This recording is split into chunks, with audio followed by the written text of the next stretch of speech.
30 years have passed now, but I'm still extremely proud of Dr. Zhivago and what all of us, workers, actors, and technicians, did to bring Pasternak's saga to the screen. When we worked on the film in 1965, Dr. Zhivago, the book, was still banned in the Soviet Union. It wasn't until Gorbachev and Glasnost that it was finally published in the original Russian. The film wasn't officially allowed to be seen until even later, 1994. Please join us now as we present the making of Dr. Zhivago, behind-the-scenes look at the meticulous work and craft that went into the production.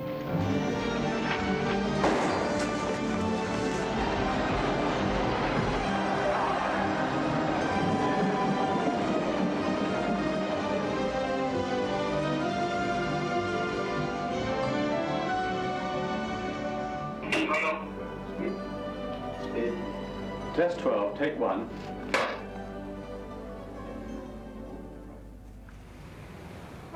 When I heard that David Lean was going to make a film of Dr. Zhivago, I immediately got the book and started reading it to find if there was a part for me. I never imagined that they would ask me to play the title role because, you know, I thought people knew me as an Arab riding a camel and wouldn't think of me as a Russian poet. And I found the part which I thought was suitable for me. And I called my agent and said to go and see David Lean and ask him if he would allow me to play that part. It's the part that Tom Courtenay played eventually, Pasha. And then he said, he called me back, he said, David doesn't agree about you playing Pasha, but would you consider the title role?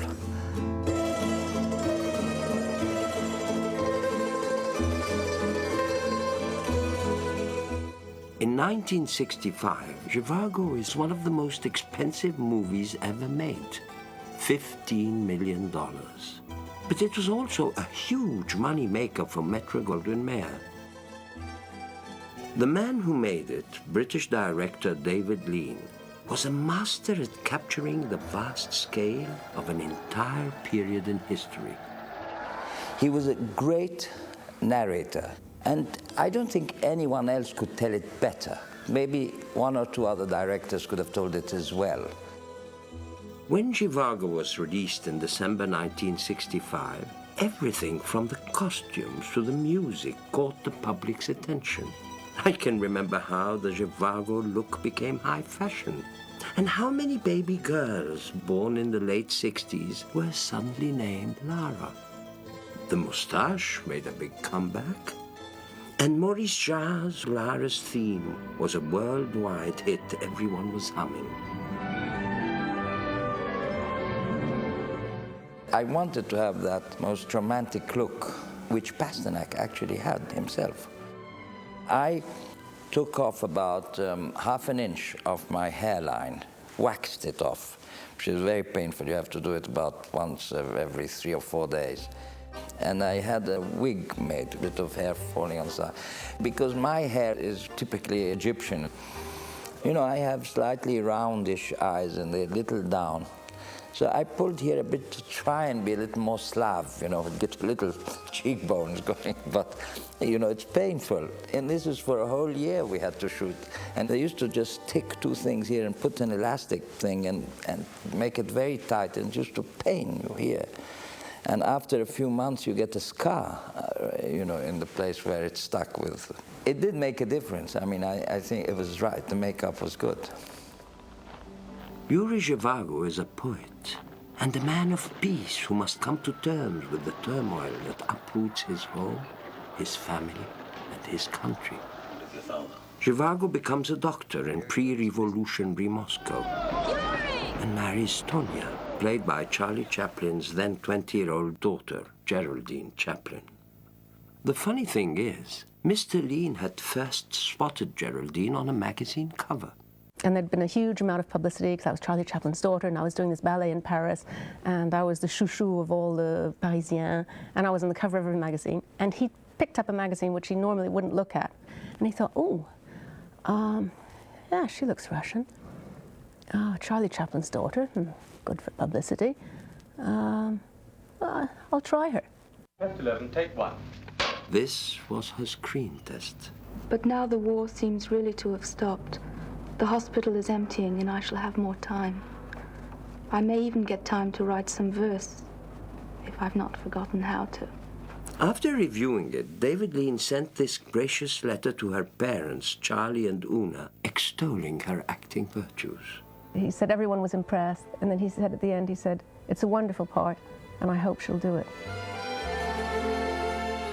Geraldine patterned the role of Tonya after her own mother, Una O'Neill, the daughter of American playwright Eugene O'Neill. Tonya is my mother, very much. There still are, I mean, I think women like that who give themselves completely to a man who's an artist. Tonya thinks that Yuri is a poet. Maybe he wasn't a great poet, but she thinks her whole life she's giving to this artist. And I modeled myself completely on my mother, who married my father when she was 17 and gave her whole life to him and to his art. Oh, I brought you this. It has a piece in it about young Russian poets. Oh, good. Thank you. Does it mention me? But after marrying Tonya, Zhivago will have another love enter his life, the beautiful Lara, portrayed by Julie Christie. Julie was born in India, the daughter of a British tea planter, and was later educated in England. The winner is Julie Christie. She would win an Oscar for her role in Darling, the film she made just before we started Zhivago. But Julie was still a relative newcomer in 1964 when she caught David's eye for the way she swung a purse in another film, Billy Liar. How old are you now? When Zhivago first meets Lara, she's entangled with her mother's lover, the worldly aristocratic womanizer Komarovsky, played by the only American in the movie, Rod Steiger. He didn't do anything wrong. He wanted to sleep with both women. I don't know a man in the world who wouldn't want to sleep with two women at once. He didn't do anything wrong. In fact, he was a romantic and kind of heroic at the end. Rod had his own unique way of helping Julie play her role, such as the scene in the sleigh on the way back from the ball. And I'm supposed to kiss her, and she's supposed to be shocked because she doesn't know it's coming. But Julie was nervous, and she was kind of tense, so you could always feel she was anticipating the kiss. So we did it a couple of times, and we were having a little trouble. And I said, "I'd like to talk to you a minute, Mr. Lee." "Oh, really? Yes? What about?" You know. So I said, "Could I talk to you alone?" "Yes, of course." "What is it?" I said, "You know, I have an idea." "Oh, really?" And I said, "You know, what you should do is, you know, we have the track down and the camera's on the track. We come around the corner and then we go on the track like a little railroad." I said, "What you should do is lay down about 10, 12 feet more track. And I'll come around the corner and I'll kiss her. She'll expect that, and she thinks the shot is over. Then I'll grab her and put my tongue down her throat, and you'll get what you want." And we did it, and of course we got it in one. I don't think he ever forgave me. Pasha, are you a Bolshevik? No. Lara has another man in her life, the passionate student turned revolutionary, Pasha, played by Tom Courtenay. Tom was nominated for Best Supporting Actor for portraying the metamorphosis of Pasha, the young idealist, into the dreaded strongman of the steppes, Strelnikov.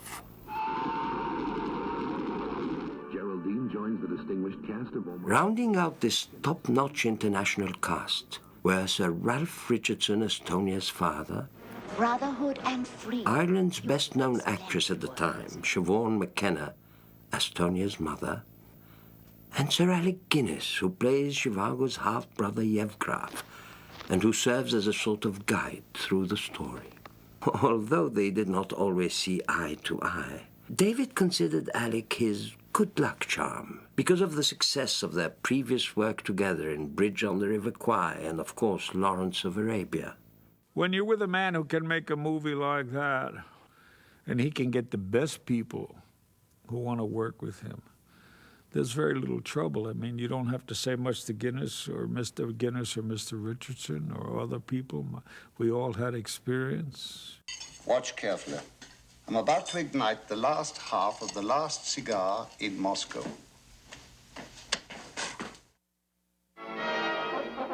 In a remote corner of Indochina, one of the world's outstanding filmmakers, David Lean. The director of Dr. Zhivago is David Lean, a master storyteller and film craftsman who had already won Academy Awards for directing Bridge on the River Kwai and Lawrence of Arabia. David Lean's career started out modestly enough. He apprenticed in every department of the Gaumont British Film Studio, but quickly rose to become one of the world's most respected directors, one of the rare few who could put together a movie as massive as Zhivago. I first worked with David when we spent a year making Lawrence in Jordan, England and Spain. He loved cinema more than anything. He breathed and lived cinema.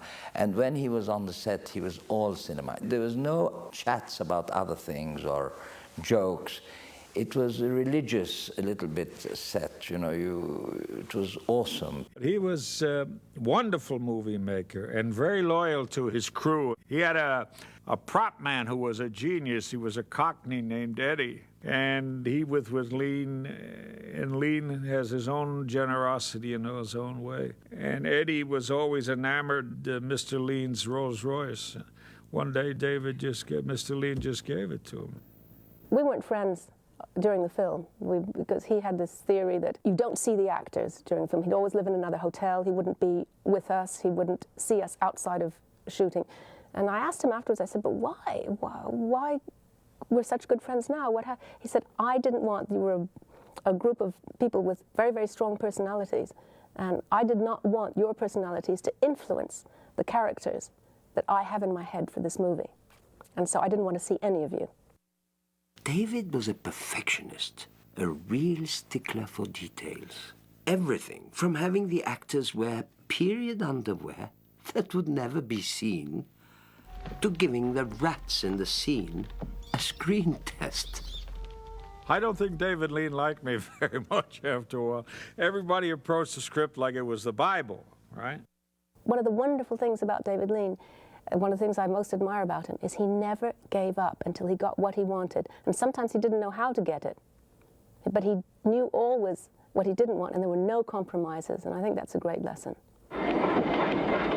And nothing would stop David from shooting, not even an accident on the set.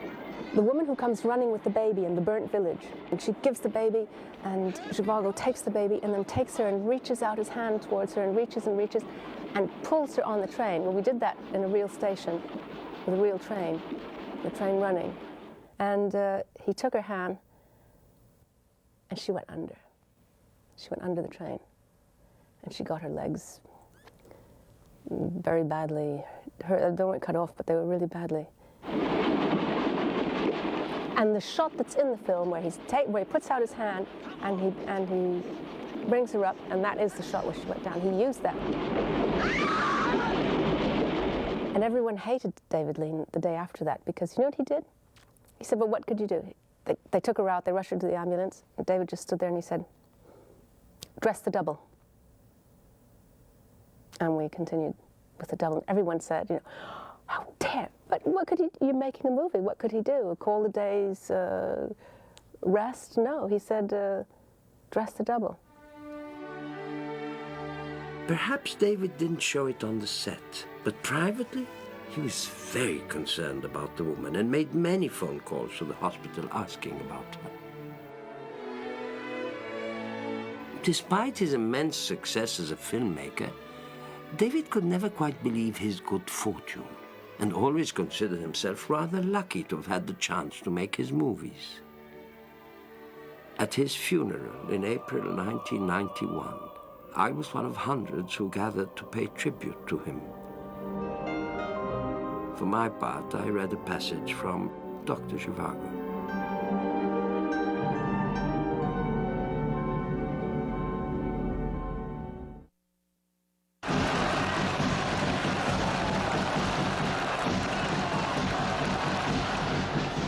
bourgeois terms, it was a war between the Allies and Germany. In Bolshevik terms, it was a war between the Allied and German upper classes. And which of them won was a matter of indifference. Zhivago is filled with the politics and the massive social upheaval of revolutionary Russia. The characters are formed by the madness and the warfare that swirls around them. Are you the poet? Yes. I used to admire your poetry. Thank you. I shouldn't admire it now. For us on the set, this was only a story. But for the author of the book on which the film is based, all this was very real. There is quite a lot of autobiography in Dr. Zhivago. It's very much linked to Pasternak's life. Just like his fictional hero, Pasternak was a poet who lived through Russia's revolutionary times. And just like Zhivago, Pasternak came to love two women at the same time. Pasternak was a romantic, and I don't think he meant really to write a political book. I mean, it was political by accident. He put this love story in the context of this enormous upheaval, which was the Russian Revolution. Boris Leonidovich Pasternak was born in Moscow in 1890 into a cultured, middle-class Jewish family of professional artists. He published his first collection of poems a year after this photo was taken in 1917, the same year that the Russian Revolution broke out. As the years went by, Pasternak's reputation as a poet grew, and so did his willingness to question what he saw around him. Not a good thing in the young Soviet state. By the 1930s, he was no longer able to publish what he wrote. Just as Zhivago, Pasternak was informed that his work diverged from the socialist mandates of the time. So I told him what I had heard about his poems. Not liked. Not liked by whom? During these lean years, out of official literary favor, Pasternak made a living translating the works of Shakespeare and the English Romantics. His second wife, Zinaida, inspired much of his poetry, and she was the basis for Zhivago's wife in the film, Geraldine's character, Tonya. But it was a woman whom Pasternak met in 1946 who inspired the love of Zhivago's life, Lara. Here, this is the real Lara, in an interview in 1993. Her name is Olga Ivinskaya, and soon after Pasternak met her, she became his mistress. The very next day, he visited me personally and brought me a few poetry books, which I didn't have yet. And then began, how should I express it, an orgy of feelings. Very soon, he could no longer live without me, and I no longer without him. I understood how difficult this was for him. On the one hand, he could no longer be without me. On the other, he didn't want to leave his family. The year he met Olga, Pasternak began writing Dr. Zhivago. It would take him 10 years to finish. It is obvious in the novel that he gave the character of Tonya the endearing characteristics of his own wife, Zinaida. One reason for his deep bond with her. That's clearly obvious. Most important, however, was that he said that Lara, that's me, was the woman for his aging days.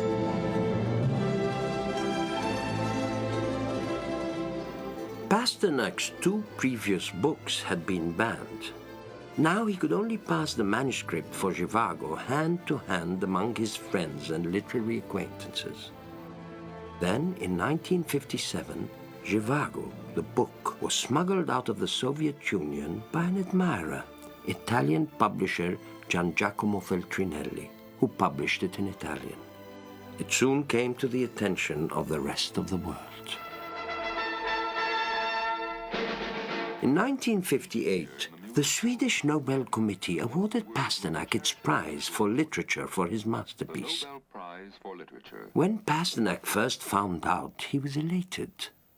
But after Soviet officials told him he would not be allowed to return to Russia if he went to Stockholm to accept his prize, Pasternak sent the Nobel Committee this telegram. In light of the significance this award carries in the society in which I live, I must renounce the undeserved prize which was awarded to me. Please do not be offended by my voluntary refusal. Pasternak chose to sacrifice the honor because of his tremendous love for his country. He refused to be an exile. He loved Russia so much. I don't think I've ever heard of anyone who loved Russia so much. He didn't mean to criticize. I think he was shocked when they told him this book is anti-Soviet.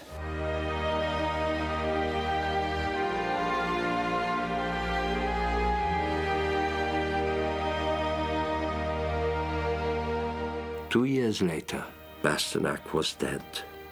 It would be another quarter century before his epic masterpiece would be published in his mother tongue. Olga, his mistress, paid the price for her relationship with Pasternak. She was forced to spend 2 prison sentences in a Soviet work camp. Ну что еще можно сказать? What should I say? It was purely love, but a love for which you pay dearly. I've paid very dearly since our first meeting. I would like to answer the question why they sent me and not him to the camp in this way. The government wanted to punish him indirectly, through me. They hoped that the pain they inflicted on me would cause him to give in. They could get the better of him in this way.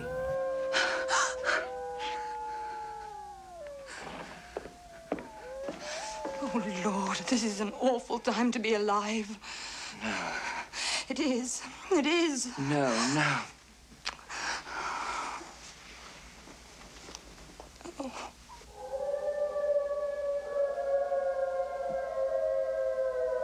I have many Russian friends who have seen the film in Russia. I mean, they got videos maybe or whatever. But the book is allowed now. People read it. Everybody has read it in Russia. It's a good book. Once you get over the first 100 pages, look all the names, who is who, then it becomes wonderful.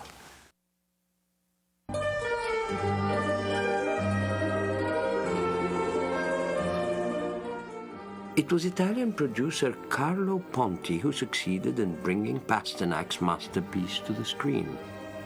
Carlo had bought the rights to Zhivago from Feltrinelli because he wanted his wife, Sophia Loren, to play the role of Lara. But once he had the property, he still needed a big studio like MGM to make it.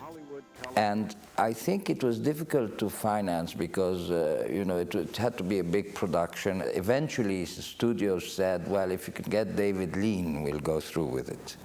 And David said, I'll make this picture, but I can't use Sophia because she's too tall, too big. He saw Larissa as a smaller person. He didn't want someone that tall, So eventually, Carlo agreed. And they got the financing, and that's how it was put together. And David had carte blanche. He wanted to choose everything. And the studios did allow him to do whatever he wanted. After Lawrence, David Lean was drawn to Pasternak's Dr. Zhivago. David had read Zhivago on a sea voyage after finishing Lawrence, and immediately wanted to make Pasternak's epic his next project. One of the first things he did was to gather together the same team who had worked on Lawrence, including gifted British playwright Robert Bolt, who had written the screenplay for Man for All Seasons and Lawrence, and distinguished set designer John Box.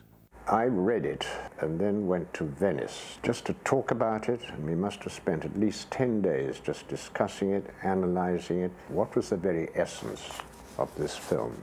And he said, John, it's fundamentally a marvelous story about human beings. I don't want to treat it as a political film.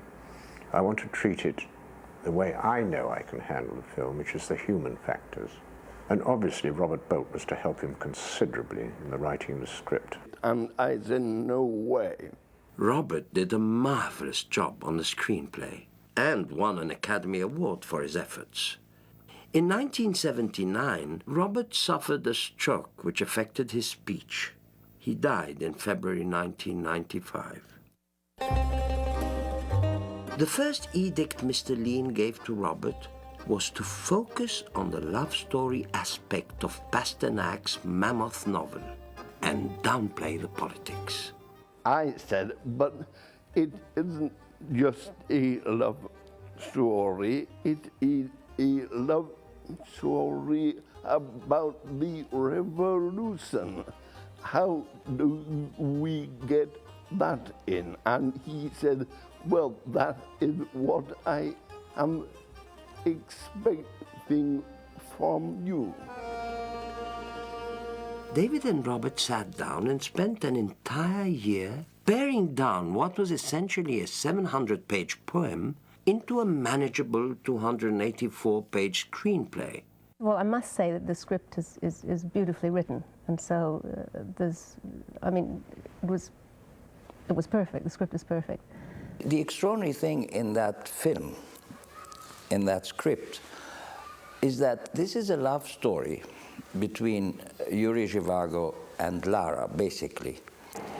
And they don't meet until about 2 hours into the film. You know, they cross paths. The first time we see them, they're on the same streetcar, they're on the same tram, but they don't meet. So to keep the audience interested, they are going to meet. This is going to be a love story about these two.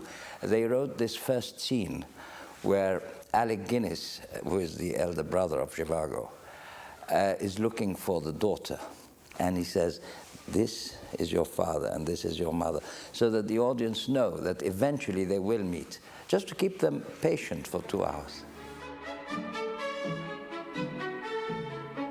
Once the script was underway, David and John Box packed their bags for a 10,000-mile location scouting expedition.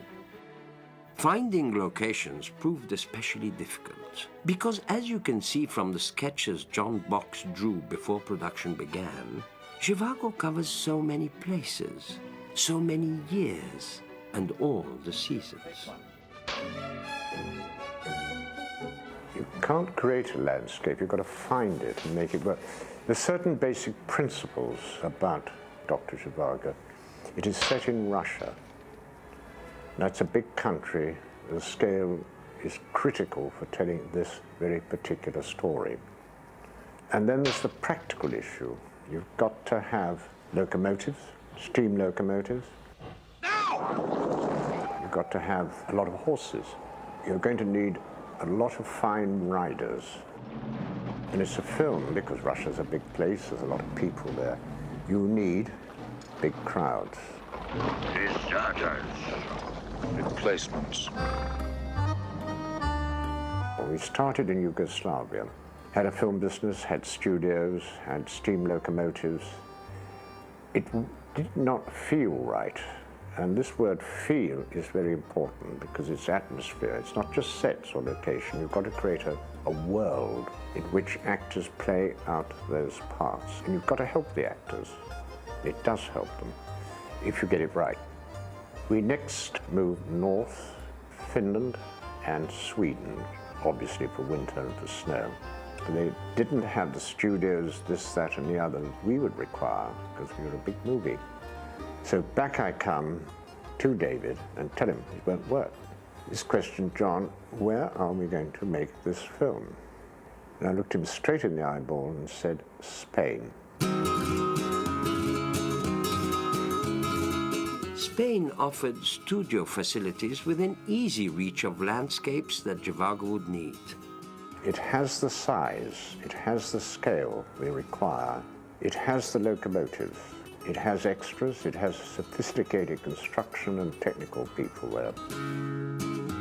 And it would look excellent on the screen. And Moscow rose anew outside Madrid. It was here, on this 10-acre site in the small Madrid suburb called Cañas, that John Box recreated Zhivago's Moscow. It took 18 months and 800 workers to construct the giant set. The Kremlin dominated streets that even featured 2 working trolley lines.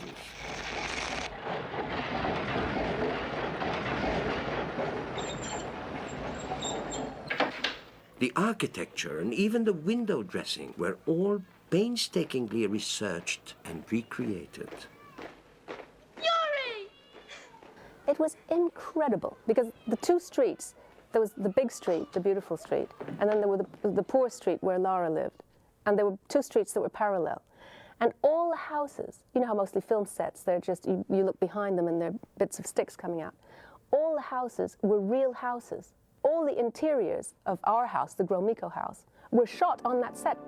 With a horse-drawn sleigh, the bygone Moscow of the early 1900s makes a striking setting for photographers and journalists from all corners of the world who come to photograph and interview Geraldine Chaplin.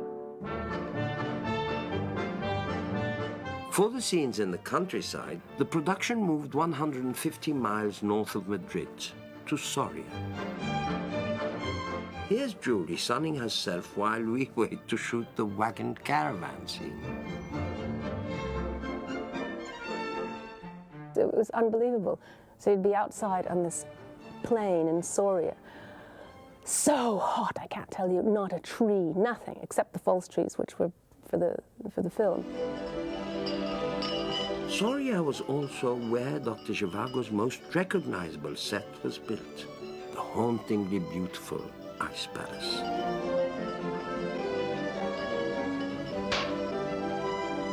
The amazing thing in that picture to me is the Ice Palace, which is made out of beeswax.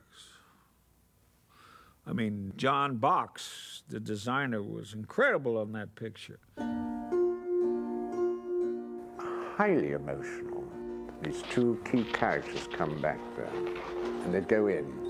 What are they going to find in there?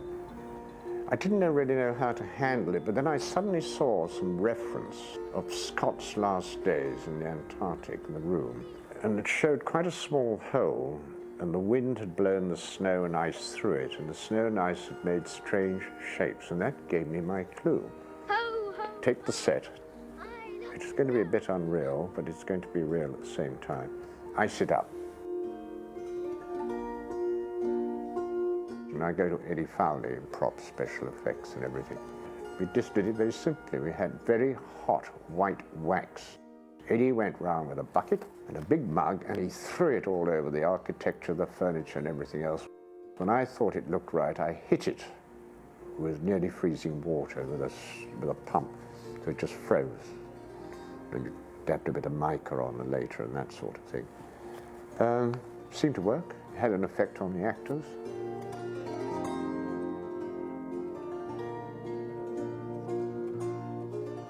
We needed to shoot in that particular place the 4 seasons.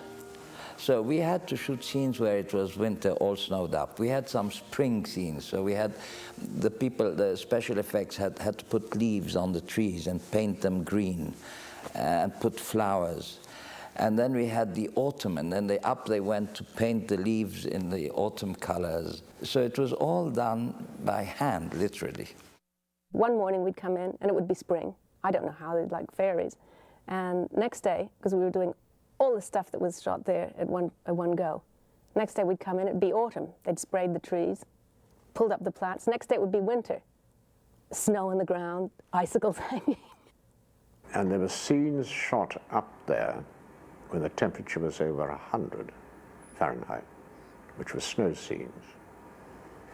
But there was awful problems with the landscape at the back. We had to roll out miles of white plastic and cover it with white marble dust. And we had to pay attention to the details of frosting up for close shots.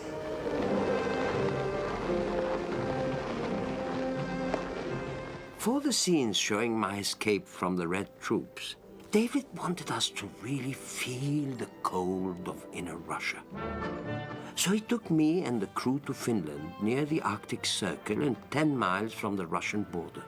And instead of having the Spanish army as extras, we used Lapland gypsies. Here we also celebrated David's 57th birthday.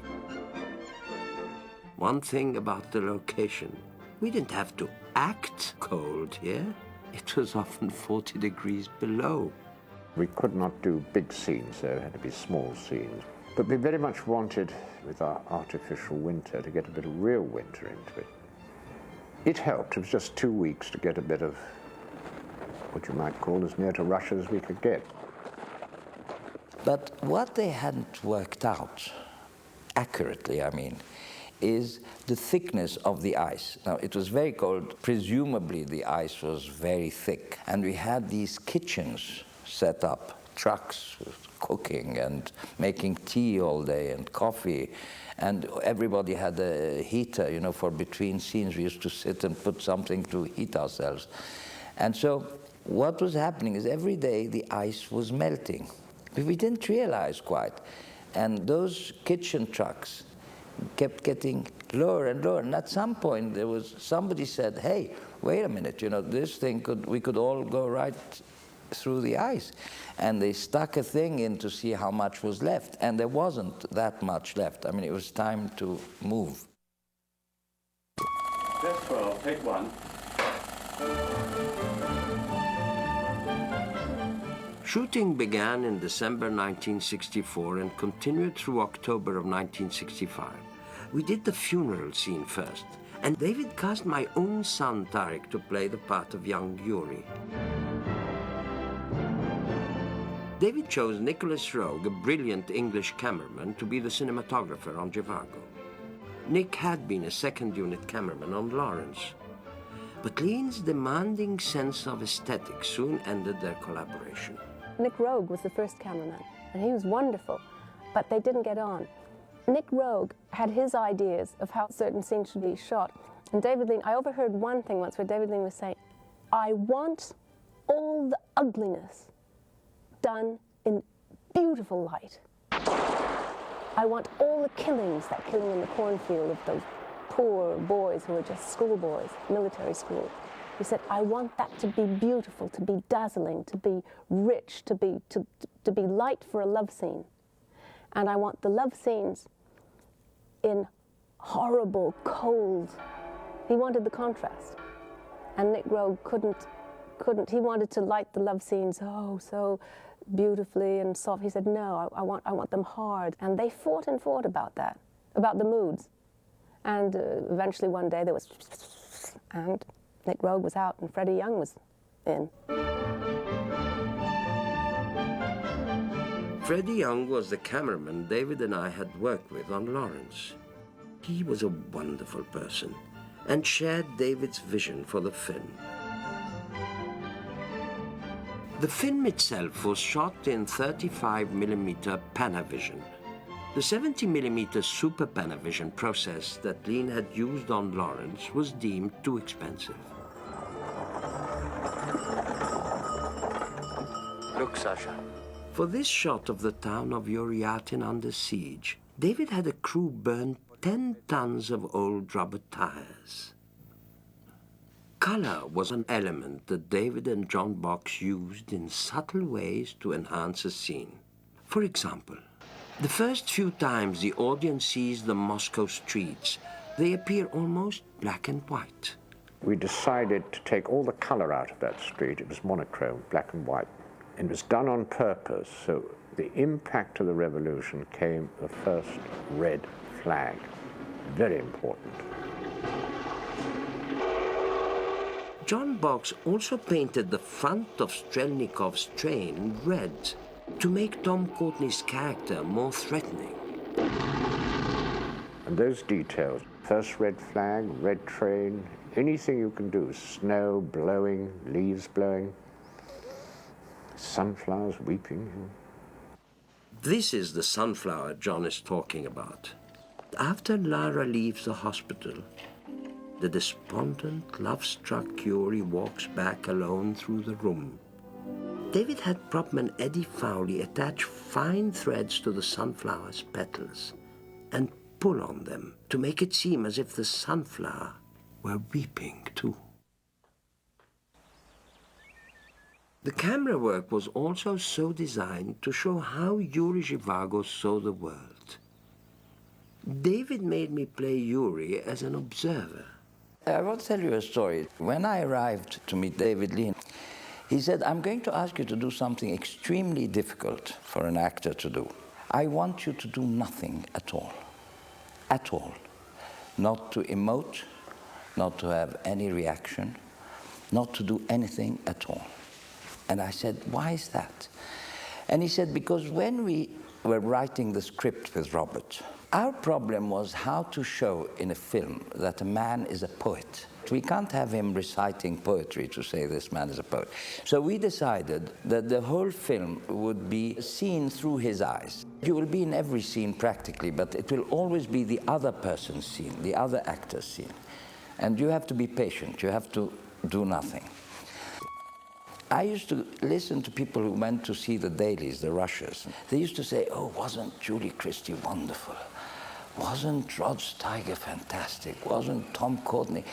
Wasn't Geraldine extraordinary? They kept speaking about the other actors, and I never heard anyone saying, wasn't Omar wonderful? And I got more and more worried that I wasn't doing anything. And I had a sort of nervous breakdown one night, and I called David Lean, and I said, David, you were wrong. You shouldn't have chosen me. I'm terrible. I'm not doing it right. And he came to see me, which was very rare at night when David would come out of his bed and go and see someone. And he said, you don't trust me. You don't trust me. I told you. He said, you do what I tell you. And if I'm right, all through the film, I don't want anyone to think that Zhivago is wonderful. But if I do it right, when the curtain comes down, they will think of you more than anyone else.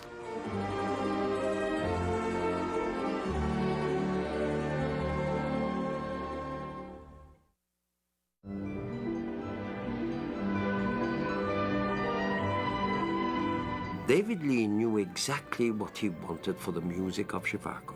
He called on French composer Maurice Jarre, who had scored Lawrence of Arabia, and won an Oscar for that work.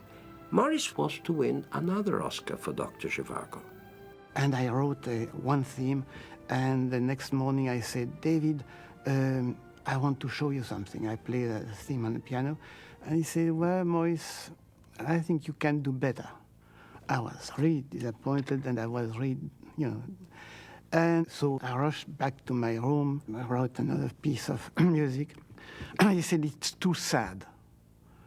I said, sure. And also, after that, just the time was passing. And a third theme I wrote, and he said, it's too fast. And I was started to be so down and desperate to find the right thing. And finally he said, Maurice, forget about Zhivago, forget about Russia. You go with your girlfriend to the mountain, because I know you like mountain, and you think about her, and you write a love theme for her. So a weekend I did that, and I went to the mountain, and then the Monday morning I wrote, and it was really the Lara theme, and he said, that's it. Maurice wanted to give Lara's theme a Russian sound, so he explored using balalaikas. Balalaika, it's very, very melodious, but also very takes you like that, just like, it's like almost embracing. Unfortunately, the MGM orchestra didn't have any balalaika players on staff. We couldn't go to Russia, of course. During this time, Dr. Zhivago was no. And somebody one day said, you should go to a church. There is an Orthodox Russian church in Hollywood, and maybe you can ask, maybe you will find some. So I went one Sunday morning. I said, do you know if somebody can play balalaika? And finally, one Russian, very nice guy, said yes. I said, do you think I can have more balalaika, 3, 4? He said, yes, how many you want? And he brought this, this little combo. And we rehearsed, and the only problem, these balalaika players, they couldn't read music. So I have to teach them individually the few 16 bars of the Lara theme, bam, bim, bim, bim, bam, bam. So when we recorded with the orchestra, and I have my 22 balalaika players, and I have to mime, and I was say, and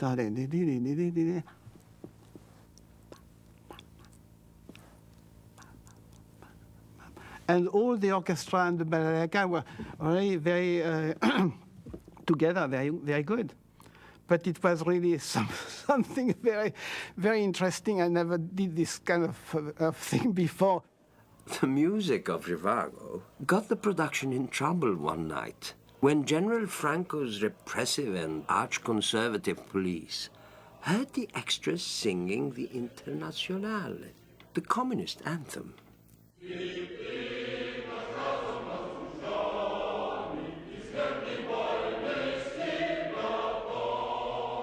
There was an extraordinary night. We were shooting at night. These thousands of extras had to sing the Internationale, which is the Marxist hymn.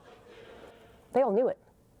This is just after well, it's not just after the Civil War, but they certainly all knew it. And again, Spain was in this incredibly repressive regime, General Franco, etc. And they were singing with such gusto, marching down and singing as loud as they could. Everyone knew the words. And the police came. The police came with I mean, really, they thought something very dangerous was happening. And so the first assistant had to explain, no, this is a movie, and it's about Russia, and it's... But the police, then they hung around because they wanted to see who knew that song really well. And so we had to get rid of the police. But apparently all the neighbors in Canillejas, which was the small village where we were shooting, they suddenly, in the middle of the night, because it was about 3 in the morning we did this thing, they woke up and they heard the Internationale.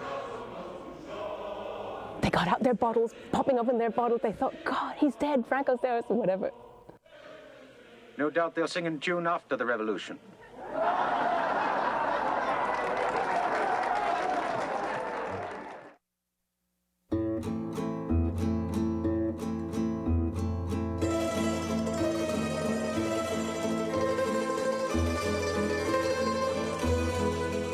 Costumes tell a story very much, I think, in film.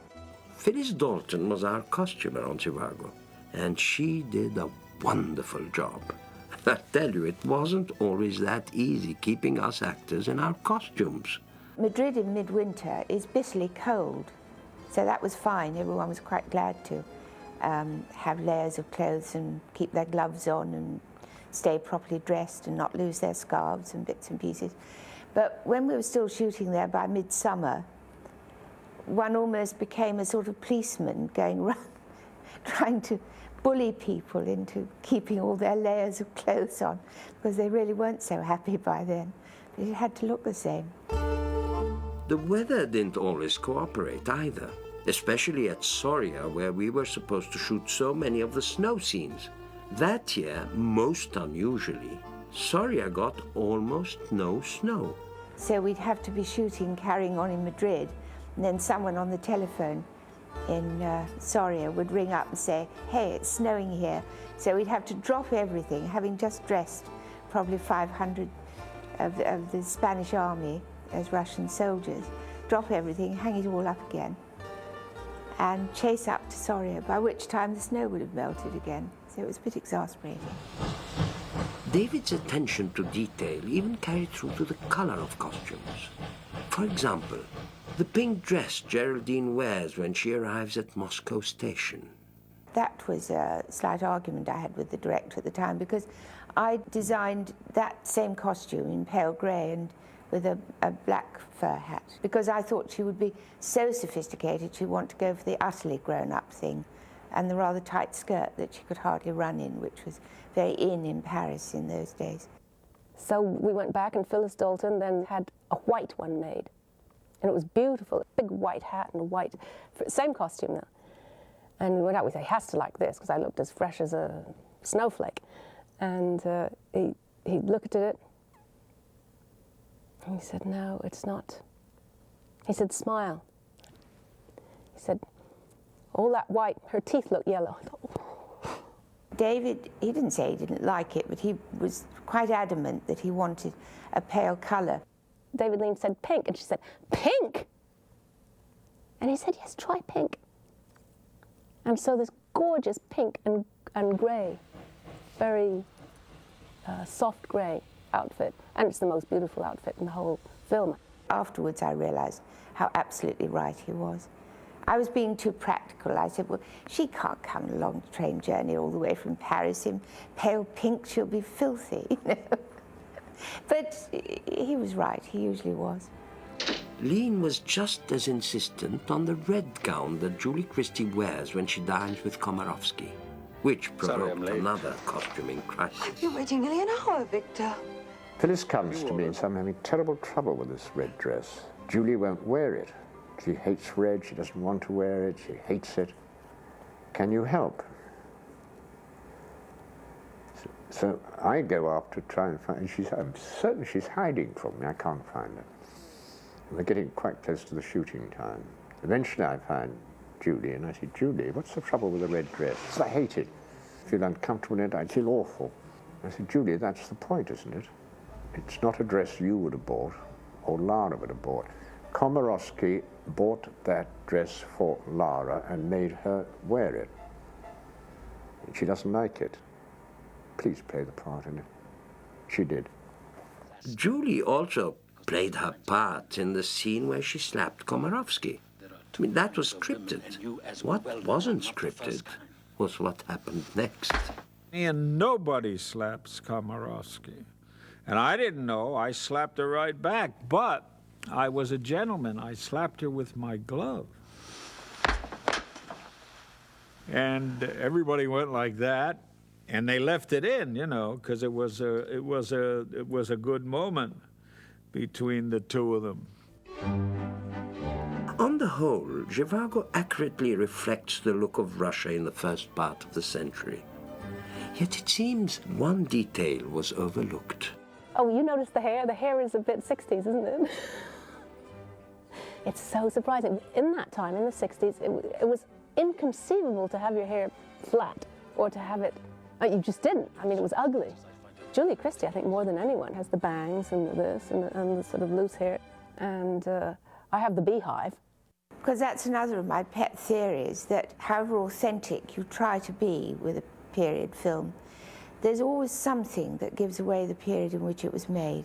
And it's the women's hair that give it away. And I've thought since then, I'm leaving aside criticism of Julie's hair at the time, but certainly looking at it now, that's exactly what makes it a 60s film. And I'll leave it at that.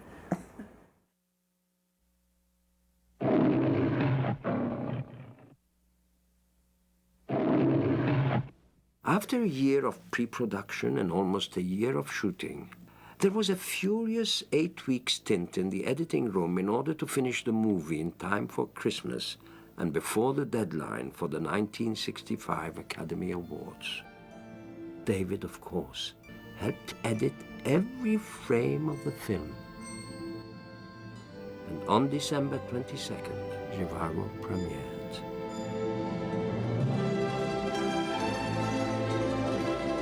First reviews were bad.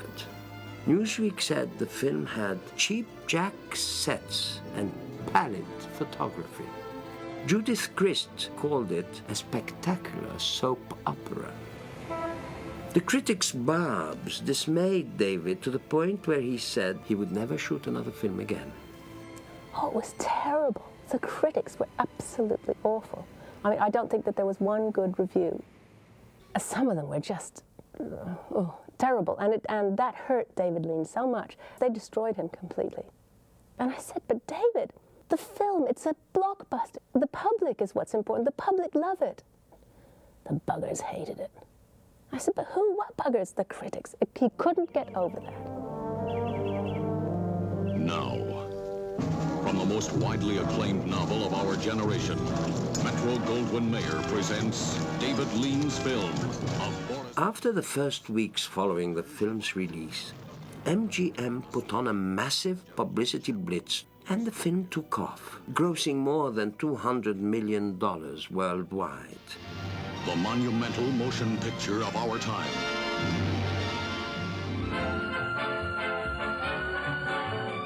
At the Oscars in April 1966, John Box won for the sets, Phyllis for her costumes, Maurice for his music, Freddie Young for his cinematography, and Robert Bolt won for his screenplay. His old friend David Lean was there to accept it for him. I'm terribly, terribly pleased to be able to accept this for Robert. He had a most fiendishly difficult job, and we wouldn't have got the brass to date but for him. Thank you very much. That year, the Best Director and Best Picture went to The Sound of Music.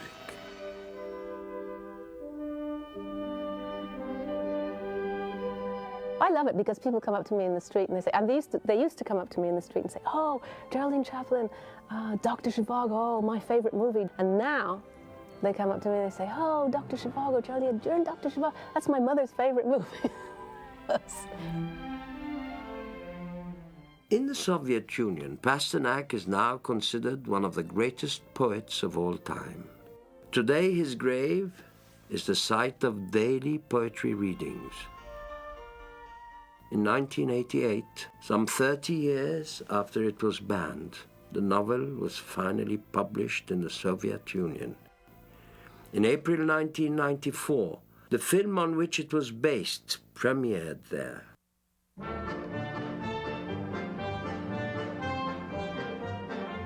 Today, 30 years after the film's release, the enduring popularity of Dr. Zhivago is a true testament to the storytelling of Pasternak and Lean.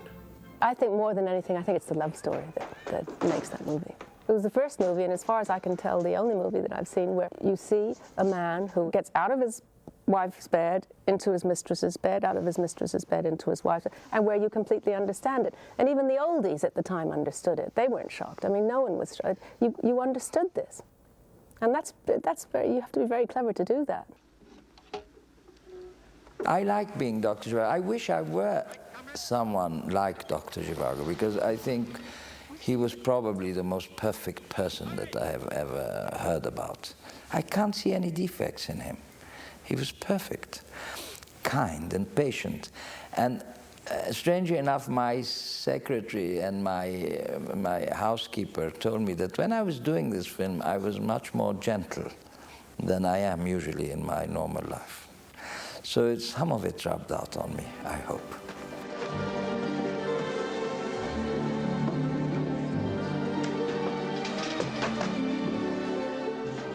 It's human beings, and that is the strength of Pasternak's book and David's direction. He was trying to really get at the essence of human beings.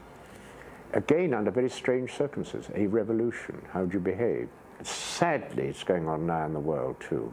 There must be Zhivago stories going on in Sarajevo and various other parts of the world. And that is Pasternak, again, writing it and making us aware of it. And that's why people read his book, and that's why the film was made.